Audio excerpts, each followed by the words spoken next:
Dapat, dalaga ka pa lang, marunong ka na magluto. Pero hindi ako sang-ayon sa ganong paniniwala. Naniniwala ako na wala naman sa gender, mapalalaki or babae. Kung sakali na magkaroon ako ng sarili kong pamilya, hindi ko sila imumulat sa ganong paniniwala. Lagi talaga may stereotyping sa amin.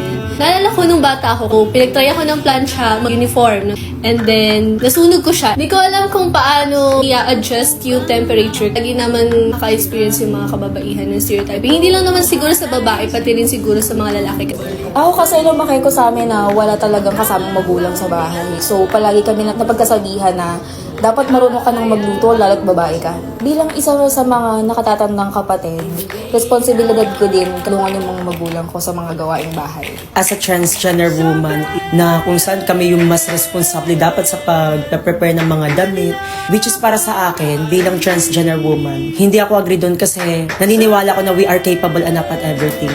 Ang isa sa mga gusto kong gawin para mapatunayan yun is may papakita ko sa kanila na hindi kami basta lang babae, kundi babae kami na may mga iba't ibang klaseng kakayahan. Ako personally, wala pa akong nararanasan na malalang stereotype sa bahay or sa friends ko.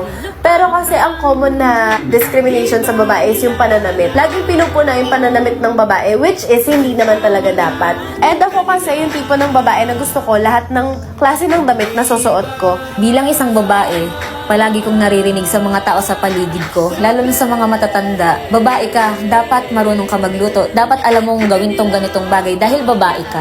Para sa akin, oo, dapat marunong magluto ang isang babae, marunong sa gawaing bahay. Pero hindi dapat nalilimitahan doon ang tingin natin sa kababaihan. Hindi dahil hindi lamang yun ang kayang gawin ng isang babae at we can do more than that. Marami na siyang kayang gawin. Dahil all-in-one na siya.